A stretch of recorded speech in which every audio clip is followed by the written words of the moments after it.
I think folks who have had any experience with psychedelics know that that can be a very powerful part of the whole process, right? Like a lot Yeah, of folks yeah. say that these experiences have been life changing for them, or that they just noticed new things in the world about themselves. I don't know. Yeah, And psychedelics are so kind of a slippery slope to woo woo. It's hard to get, it's true. I have seen even the most hardened folks become a little bit more woo as a result of yeah. their. Um,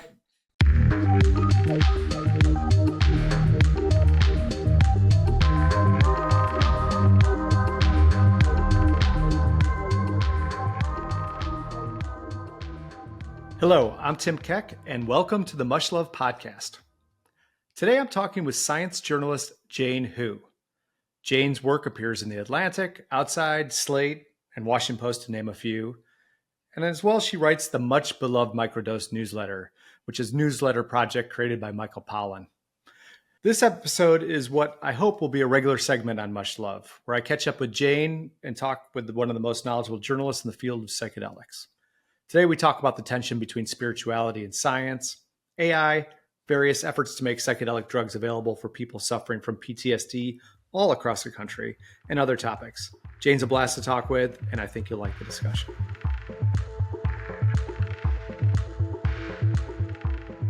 Great to see you, Jane. How are you? Good. How are you? Thanks for having me. I'm good. I love having you on and to talk to you. And there's so much that's happening in the news, and you cover it so well. Your Microdose email blast is just newsletter is just so awesome. But what's stunning about it is how much stuff is going on.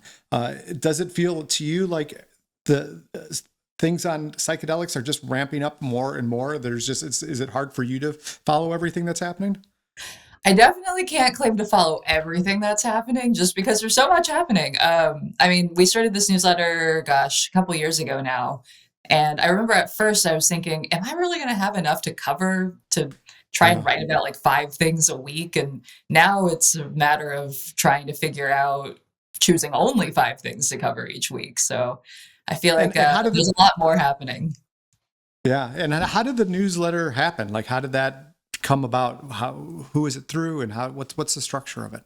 Yeah, so the newsletter is supported by the UC Berkeley Center for the Science of Psychedelics, and it got set into motion by Michael Pollan, who, as many folks might know, wrote a 2018 book that was very popular called How to Change Your Mind, about kind of the science of psychedelics and how people are starting to look into it for therapeutic use. And yeah, took off from there. What a great organization and a good source. So with all the, when I was looking at, I get the newsletter and I've been looking at it, and it seems as if there's some certain trends that are happening. A lot of things, there's a lot of changes in legislation or additions or new laws and discussions like that in states on the state level. There's a lot of discussion about PTSD, and have psilocybin and psychedelics being a tool to help that. There's also a lot of always new studies that are happening. And so I kind of want to start with those three big areas. If you could hit like the things that are most important that are happening, how about if we start with studies? What are some of the newer studies that are happening and things that you think are really interesting and telling, that are either positive looks at psychedelics or negative? Yeah, I feel like one thing that's been interesting is seeing more studies that are looking at, I think it's just, I don't know how exactly the best term for it, but the way that I would describe it is maybe some of the squishier elements of psychedelics, right? So we have all of these clinical trials that are ongoing. People are still waiting for results from many of the big clinical trials, like phase 2, phase 3 clinical trials, that are really looking at like the efficacy of a drug to treat a certain mental health indication. But I feel like researchers are getting more into the nitty gritty, kind of touchy feely, almost woo woo questions about Yeah, psychedelics, and specifically about how they work psychologically. And yeah, so yeah, I think one difficult thing to quantify with that is how do you know exactly what is happening in someone's head, or like how are their opinions or views or values changed as a result of psychedelics? And I mean, I think folks who have had any experience with psychedelics know that that can be a very powerful part of the whole process, right? Like a lot Yeah. of folks Yeah. say that these experiences have been life changing for them, or that they just noticed new things in the world about themselves. I don't know. Yeah. And Psychedelics so are kind of a slippery slope to woo woo. It's hard to get, you know. it's true. I have seen even the most hardened folks become a little bit more woo as a result of Yeah. their. Um, but I think that trying to quantify that and operationalize it a little bit has been an interesting thing. So a couple of studies kind of on that front. One, there was a recent Yale and NYU study looking at how psilocybin improves psychologic flexibility. Yeah.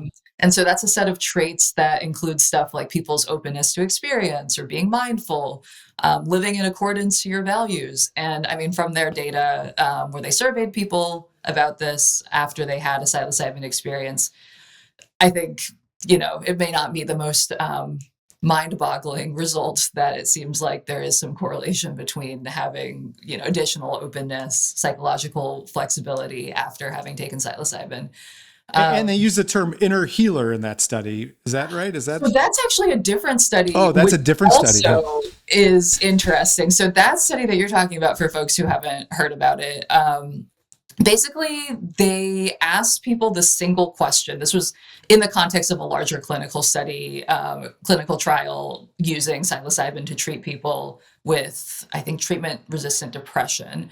But they also asked people basically, like, do you, like, on a scale of 1 to 5, like, how strongly do you believe that this psilocybin had some ability to engage your inner healer, that it helped you kind of heal Ah, yourself. And it seemed like folks who got like a medium-sized dose of psilocybin were more likely to agree with that statement. yeah. And it also seemed like, from preliminarily, that it was also correlated with a decrease in their depression symptoms. So, of course, that's just a single question and a single study, and definitely needs to be explored further. But I feel like people have always talked about this idea of an inner healer. Like, a lot of folks say it's not so much the medicine, but what the medicine allows you to access in yourself. And I think it's interesting that these researchers are trying to start probing that a little bit, and to understand and operationalize, like, how do we even figure out if what's going on there. Right, and which is similar to the first study that you talked about, the Yale study, which is this like, how exactly does this work for depression or PTSD, where that, and the common understanding or belief is that it creates this kind of flexibility in your mind, and then you find new pathways and perhaps have different answers to questions that you've been struggling with throughout. Yeah, for sure. Yeah, it's just it's interesting to see scientists get into these questions. I feel like for so long the focus was on, like, what is this doing physically to your body or to your mind, like on a neurotransmitter level. And of course we want to Right. know that too. And it's not like your mind and body are disconnected. But looking at kind of these psychological measures is really interesting in my opinion. Yeah, and soon as they get into like discussions of consciousness and what that is, and how there is a certain black box aspect of how your brain works and what is happening. It's very hard to find precisely when you make a choice of where that's happening in your brain and how it's happening, and how it really works, right? And or even a working definition of what consciousness is. And so psychedelics take you there, and it's a difficult, sticky, confusing area. Totally. I think 100 years from now, we're going to look back at this period and be like, what were they doing? It's like whatever the like equivalent of leeches was, right? Like Yeah, we really yeah. just don't know that much right now, but we're doing our best. So, Yeah. And maybe they'll have like a little resurgence. Like, didn't we have a resurgence of leeches for a little while? I think, I'm sure that in some circles it never left, yeah, it's like in I'm Portland, it's happening still all the time. yeah. So those are those studies, and just real in a more broad sense, Why is there so many more studies? Things have changed since, the last decade. Why are there so many, serious studies now on psychedelics in general? I think there are several factors. It's kind of like a feedback loop, right? Where once there were a few studies, people started really reconsidering whether we should take these drugs seriously. As they've gotten more attention in the media, and like through government funding, I think there are now just more avenues to support that kind of research. So yeah, I don't know. I mean, like one of the things that we just heard this week is that the NIH, National Institutes of Health, Yeah. are going to be giving like a $20 million grant Yeah. to look at For psychedelics to treat chronic pain. chronic pain. Yeah. Yeah, That's the which is first I've new. heard. Yeah. Yeah. Yeah, like I mean, there have been studies about depression and anxiety and PTSD, but this is kind of the first major pot of money that the government is definitely giving to chronic pain. So that is interesting. And pain actually falls a little into that same kind of nebulous, weird world, which after you push far enough, you don't really know what pain is. And Absolutely. Yeah. Chronic pain is such a fascinating and complicated set of factors where, yeah, some of it seems, you don't want to dismiss people's pain as psychological, but there definitely is a psychological element to treating it, and trying to rewire the brain a little bit Mhm. to reconfigure what those pain signals actually mean. But I feel like, again, that's one of those things where we know so little about it and really are just trying our best. And, it honestly doesn't surprise me that much that the government's like, you know what, we don't have a lot of great solutions for this. So Yeah. why don't we just try something else for a little bit? And we have no shortage of great problems associated with it, right? Yep. And the treatment of it. And then on the downstream of these studies is that states in particular are looking at treatments for people and how these with so much good news that are coming out of these studies, or positive news at least, states are looking at how treatments for PTSD and other things can happen, and so that has been kind of rip roaring as well. Are there some things that are happening that are particularly interesting on the state level? Yeah. It's funny. I feel like it really depends on who you're talking to, who is kind of in the know about all of the state by state stuff. I think it depends on what state you live in, and also probably how much you've been tuned into psychedelics in general. Yeah. But some folks might know, or maybe have heard, that Oregon has an up and running psilocybin program and has for about a year now. Seems to be going. Colorado is about to launch theirs Yeah, really close, next right? year. And so currently they're in the process of all of the, um, you know, regulatory, exciting stuff that most Yeah, people but that probably. stuff is critical, right? Like the how Yeah, to do it, and it takes organizations and doctors' offices and insurance and all of that kind of stuff. It takes there's a lot of mass to push to be able to make that stuff happen.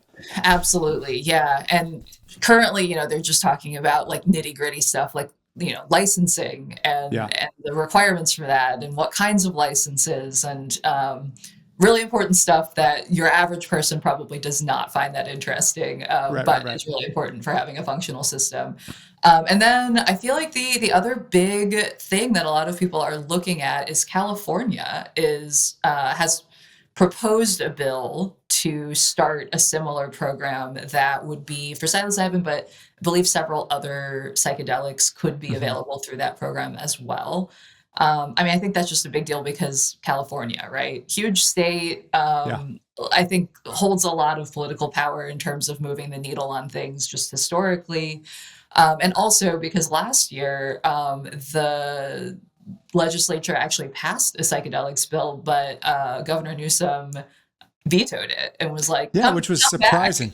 Yeah, yeah, Yeah, I think he really wanted a bill that was going to set up a regulated system similar to what is going on in Oregon and what will be happening in Colorado. And I yeah, think that in itself is kind of interesting that Newsom yeah. was, I want a looking. better bill. Yeah, exactly. Just come back to me with something else. So people are really hopeful that this one will pass because there it already is kind of this agreement, or there's some agreement clearly in the House and Senate, and since this does kind of satisfy what Newsom wanted, it might go all the way. We'll see. And it seems it's interesting that there's like there's a bill that's happening in Missouri but across the board there does the typical Republican Democrat lines don't necessarily seem to hold. Have you noticed that? Absolutely. Yeah, I think that there's really been a huge surge of state bills this legislative session in particular. I think at last count, like half of the states have introduced something related to psychedelics. And that really just like is all over the place in terms of what those bills cover. So, like we were just talking about Oregon and Colorado and California, like setting up just fully state regulated programs for people to access those drugs. But then you also have states that are introducing like pretty low commitment bills, like we want to start a task force to investigate whether it would be a good idea to even think about allowing this kind of thing. But yeah, you're right. I think that one rallying cry that has really attracted kind of bipartisan support is using psychedelics to treat PTSD in veterans. Yeah. I think, rallying around veterans seems like a great way to get everyone on board. And that is really the playbook that a lot of state legislatures have used to try and get bills through. Yeah, and absolutely, and the situation with a lot of veterans who are suffering PTSD that is so dire, as far as serious drug abuse, homelessness. The suicide rate is astronomical. It is a little sign of the desperation that police organizations and Republican state reps are fighting for this, because they see how what a pickle that both police officers and vets suffer. Absolutely. Yeah, it really, every person I have talked to on that front has been so passionate and just genuinely looking for a solution. And I can see how that's really brought together people who you would not necessarily expect to work together on other topics. Yeah, that's interesting.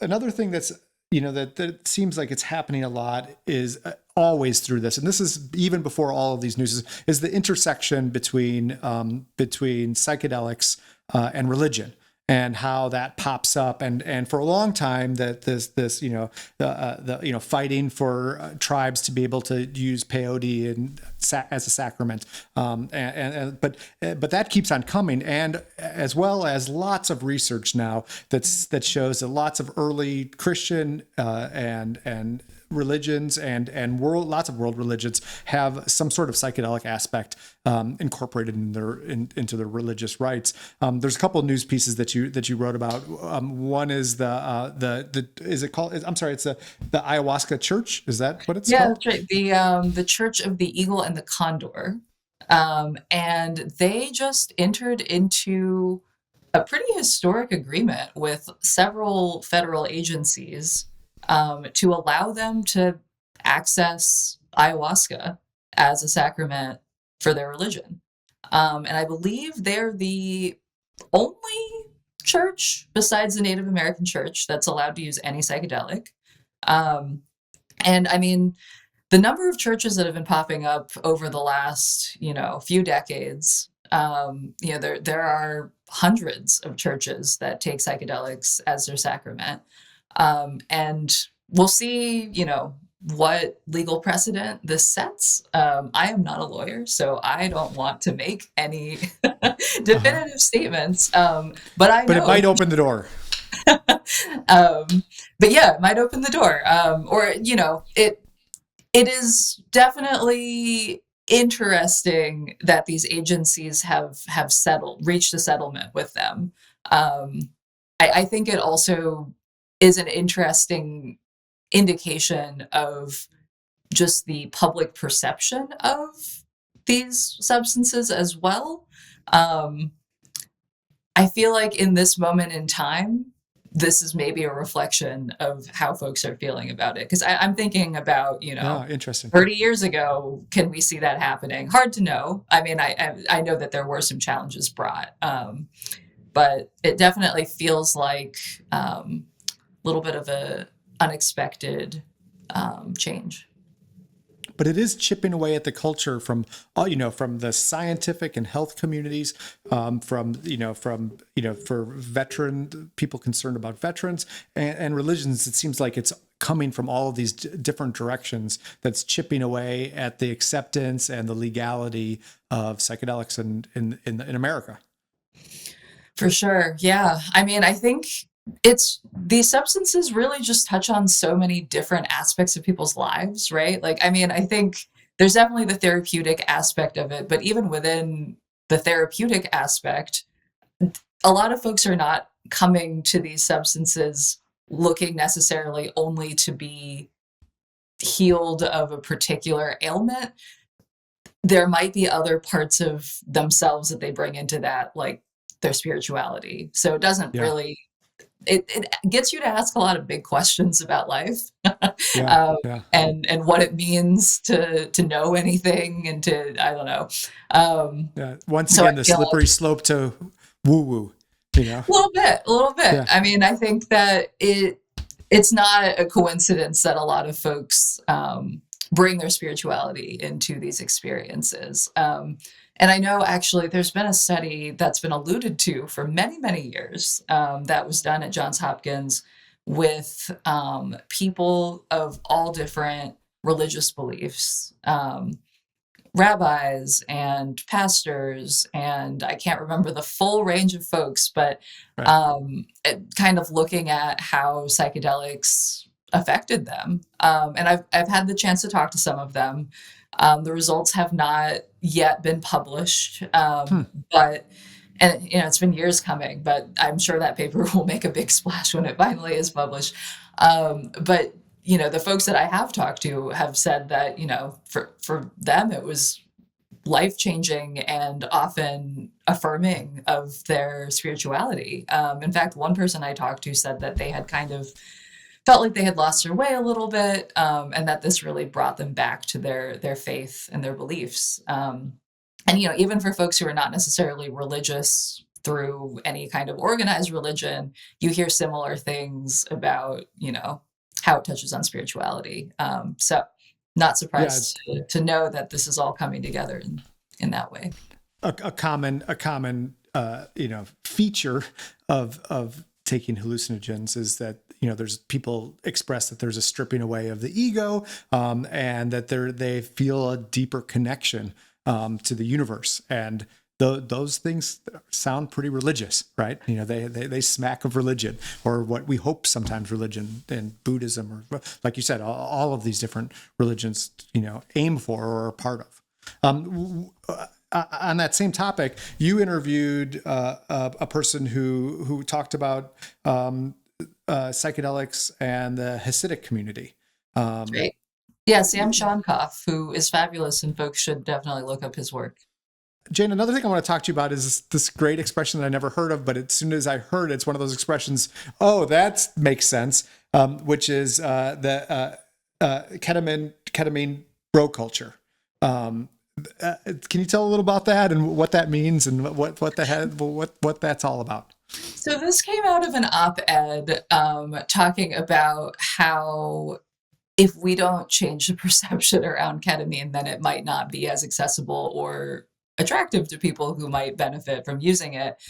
And I don't want to put words in this author's mouth. I don't recall whether she really defined that term or just let it kind of stand on its own. But my interpretation of it is that there has been quite a bit of bro culture, in particular tech bro culture, that has embraced psychedelics. Crypto tech bro culture. Yeah, kind of this culture that really wants to optimize everything, which, there's nothing wrong with having things optimized. But there also is a limit to how much you can optimize your mental health or, your spirituality. Right. Or yeah, or being treated for anxiety, for instance. But yeah, so a lot of these ketamine clinics that have been popping up are quite expensive, thousands of dollars a session, and they have a very specific aesthetic. They're streamlined, and I guess the best way I can think about it is that it appeals to a person from a certain socioeconomic status and kind of social milieu, like Hmm. um, brushed steel, like everything is like sterile, but like a little, but not super cozy or comfortable, but Uh-huh. stylish and sleek. Um, and I mean, I think it really is catering to a certain kind of person. Like maybe And like a Tesla car? Does it? yeah, you know what? Yeah, I feel like the inside of a lot of these places, from what I've seen, Uh-huh. yeah, remind me of like the inside of a Tesla, where you're like, this is functional and it looks good, but yeah, who is this for? Yeah, yeah. And I And think of as course, long Elon Musk is famous for, this drug, right? So that's part of it, right? I believe Musk has endorsed psychedelics quite a few times. I Yeah. feel like he's definitely a fan, as are many tech, you know, male leaders who really want to use these drugs for optimization. And you talked about it a little bit, but the danger people see is that this becomes subsumed in that culture, and it becomes kind of a richy rich dude kind of thing, and it gets kind of like connected with like this kind of self-help jargon that moves it away from the actual clinical work of people who need it, or religions who have participated in this for thousands of years. Is that kind of the angle? I see it as a twofold thing. One would be just the actual economic reality of it, right? Like if you're Yeah. charging several $1,000s a session, then there are only so many people or a certain kind of person who might be able Right. to afford it. But I think the other is cultural, right? Like if people see this as being, yeah, like a rich person thing or like a ketamine bro thing, Hmm. then that might turn people off to trying it. Just the conversation that happens around it might feel like it's not for certain types of people. Yeah, yeah, that's interesting. Boy, it's really moving in all different directions, isn't it? Truly. Yeah, and ketamine's an interesting one because I mean, it's already here, it's technically legal, right? Like off-label use of ketamine for all of these symptoms. And it's not Is technically a psychedelic, right? It's a disassociative. Is that what it is? yes, so it is a different class of drug, but I think it gets lumped in with psychedelics just because it causes some mind-altering symptoms. Right. But yeah, it's kind of an interesting litmus test, I think, for how a lot of these other drugs, if they do get rolled out, might go. But but we'll see if it's all going to be bro culture or not. Everything someday will be pro culture. It'll be like we're reading an Ayn Rand book in, the year 2050. It's an interesting parallel between marijuana and all these psychedelics in the sense of like I feel like everything with psychedelics is happening so much faster. Like Yeah. it feels like a lot of cannabis activists were like, let's try this thing, let's try that thing, and kind of iteratively. And Yeah. it feels with psychedelics, the lessons had been learned, and it was like, all right, let's go on all these different fronts at once. And could you see like psilocybin, these, following the same route in the next couple of years? It's possible. So there's a company called Compass that is Yeah. currently doing phase 3 clinical trials for psilocybin to treat depression. And those results, I'm not quite sure exactly when they're due, But if they're good, people largely speculate that they're going to probably also apply for FDA approval for their formulation of psilocybin. So this is like Wow. it would not be like full mushrooms. It is their formulation of it. Right. Um, but yeah, and in fact, actually, this week they announced a partnership with this company called Journey Clinical, which does basically it's like a platform for providers who want to start providing ketamine therapy. And so I think that's an interesting look into what they're preparing for as a company, right? Like they're already thinking about like how do we get this out into the world and like partner with existing organizations to get psilocybin to people if we get FDA approval somewhere down the line. So the fact that they're, preparing for it and thinking about it suggests that it's probably not super far off that Yeah. they'll apply. Fascinating. Yeah. Okay. Well, Jane, thank you so much. Always, it's just a joy talking to you. Will you come back on again and talk about when, the next big tranche of giant news happens? I would love to. Thanks so much for having me on. All right. Great seeing you, Jane. Thank you.